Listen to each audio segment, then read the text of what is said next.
राजनाथ सिंह ने चीन विवाद को लेकर बयान दिया।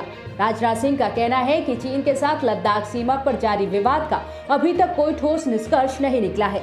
ऐसे में यथास्थिति बनी हुई है। राजनाथ सिंह ने कहा कि अगर कोई देश विस्तारवाद की नीति अपनाता है तो भारत के पास उतनी ताकत है कि वो उसे अपनी जमीन में घुसने से रोक सके। चीन सीमा की ओर लगातार इंफ्रास्ट्रक्चर बढ़ा रहा है, लेकिन भारत भी अपनी सेना और नागरिकों के लिए काम कर रहा है। हम किसी पर आक्रमण करने के लिए नहीं बल्कि अपनी सुविधा के लिए ऐसा कर रहे हैं। भारत और चीन के बीच बाउंड्री को लेकर परसेप्शनल डिफरेंसेस लंबे समय से रहे हैं। अच्छा रहा होता कि यह डिफरेंसेस समाप्त हो गए होते, ताकि जिस प्रकार के हालात पैदा हो रहे हैं इस प्रकार के हालात पैदा ही न होते। वैसे पिछली सरकारों ने भी अपनी तरफ से कोशिश की थी बातचीत करने की, लेकिन उसका कोई समाधान नहीं निकल सका था।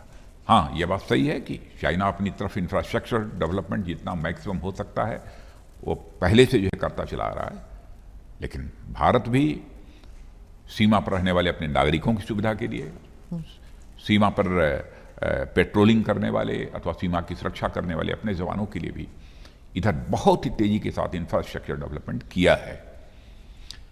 हम किसी देश से पर आक्रमण करने के लिए हम इंफ्रास्ट्रक्चर डेवलपमेंट नहीं कर रहे हैं, इस सोच के साथ नहीं।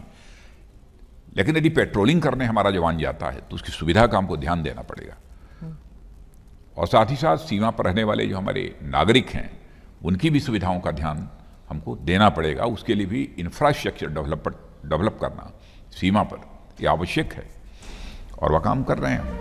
आतंकी गतिविधि और साजिश के सवाल पर रक्षा मंत्री ने खुलेआम पाकिस्तान को लताड़ लगाई। उन्होंने कहा, पाकिस्तान जब से अस्तित्व में आया है तब से कुछ न कुछ नापाक हरकतें सीमा पर करता रहता है, लेकिन हमारी सेना के जवान लगातार उसे मुंह तोड़ जवाब देते रहते हैं। भारत के जवानों ने यह साबित कर दिया है कि केवल इस पार से नहीं, आतंकवाद का सफाया करने के लिए उस पार भी आतंकी ठिकानों को खत्म करने की जरूरत होगी तो भारत कर सकता है। हमने साबित कर दिया है कि भारत के अंदर ये कुव्वत और ताकत है। उन्होंने कहा कि सॉफ्ट होने का मतलब ये नहीं है कि कोई हमारे गौरव पर हमला करेगा और हम चुपचाप देखते रहेंगे। पाकिस्तान तो जब से एग्जिस्टेंस में आया है तब से ही बराबर कुछ न कुछ नापाक हरकतें सीमा पर उसके द्वारा की जाती रहती हैं। और सीज फायर वायलेशन का जहाँ तक सवाल है, 200, 250, 300, 400 बार बराबर वो सीज फायर वायलेशन कभी कभी महीनों में ही करता रहता है, सिलसिला जारी रहता है। लेकिन हमारे सेना के जवान बराबर उसको मुंह तोड़ जवाब देते रहते हैं, और भारत के जवानों ने यह सिद्ध करके दिखा दिया है कि केवल इस पार से ही नहीं, आतंकवाद का सफाया करने के लिए उस पार भी जाकर आतंकवादी ठिकानों पर हमले करने की जरूरत होगी तो भारत कर सकता है। भारत के अंदर वह कुव्वत है, ताकत है। सॉफ्ट स्टेट का क्या मतलब? सॉफ्ट तो हम हैं, लेकिन स्वाभिमान पर कभी चोट नहीं बर्दाश्त कर सकते। सॉफ्ट होने का मतलब यह नहीं होता है कि कोई हमारे ऊपर चोट करे, हमारे स्वाभिमान पर चोट पहुंचाने की कोशिश करे और हम चुप्पी साध कर और हाथ बांध कर बैठे रहें। ऐसा भारत नहीं रहा है। भारत किसी भी सूरत में अपने स्वाभिमान के साथ समझौता नहीं कर सकता है, और मैं पूरे विश्वास के साथ, दृढ़ता के साथ यह बात मैं कहना चाहता हूं। वहीं इस दौरान रक्षा मंत्री ने किसान आंदोलन और उस पर कनाडा के प्रधानमंत्री की टिप्पणी को लेकर भी नाराजगी जाहिर की। किसान कानून को लेकर आंदोलन कर रहे किसानों को जहां एक तरफ केंद्र सरकार समझाने में जुटी है, वहीं एक बार फिर कांग्रेस के पूर्व अध्यक्ष राहुल गांधी ने प्रधानमंत्री नरेंद्र मोदी को निशाने पर लिया है। राहुल ने ट्वीट कर कहा कि पीएम मोदी के असत्याग्रह के लंबे इतिहास के कारण किसान उन पर भरोसा नहीं कर रहे हैं। राहुल ने ट्वीट कर कहा, पीएम मोदी ने हर आदमी के बैंक खाते में 15 लाख रुपए और हर साल 2 करोड़ नौकरियां देने का वादा किया था। नोटबंदी की याद दिलाते हुए राहुल बोले कि पीएम मोदी ने कहा था कि मुझे 50 दिन का समय दीजिए, सब ठीक कर दूंगा। उसका क्या हुआ? राहुल ने कोरोना वायरस को लेकर भी मोदी सरकार पर हमला बोला।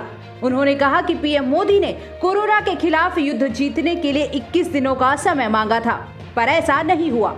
राहुल ने आगे लिखा कि पीएम मोदी ने कहा था कि कोई घुसपैठ नहीं कर पाएगा, कोई हमारी जमीनें नहीं ले पाएगा।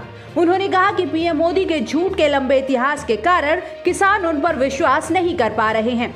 गौरतलब है कि राहुल गांधी पहले भी किसान आंदोलन को लेकर केंद्र की मोदी सरकार को कटघरे में खड़ा करते रहे हैं। फिलहाल वो देश में नहीं है, लेकिन ट्वीट के जरिए उन्होंने एक बार फिर प्रधानमंत्री नरेंद्र मोदी पर निशाना साधा है। बता दें कि किसान संगठनों और सरकार के बीच एक बार फिर बैठक हो रही है ताकि जल्द ही इस मुद्दे का समाधान निकल सके। केंद्र सरकार ने ब्रिटेन से आने जाने वाली फ्लाइट्स पर 7 जनवरी तक रोक लगा दी है।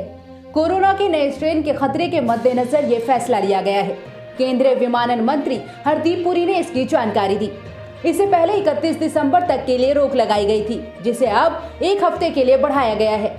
केंद्रीय मंत्री हरदीप सिंह पुरी ने ट्वीट किया, भारत और ब्रिटेन के बीच आने जाने वाली फ्लाइट सस्पेंशन के अस्थायी फैसले को 7 जनवरी 2021 तक बढ़ाया जा रहा है। इसके बाद सख्ती के साथ नियमित फ्लाइट शुरू की जाएगी।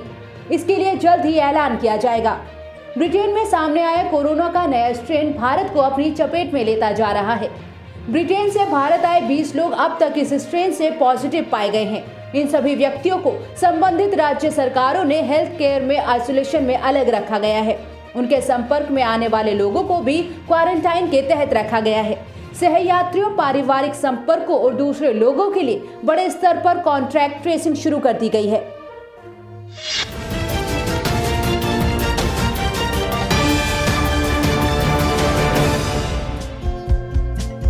हमारे चैनल को लाइक, शेयर और सब्सक्राइब जरूर करें और नई अपडेट्स के लिए बेल आइकन दबाना ना भूलें।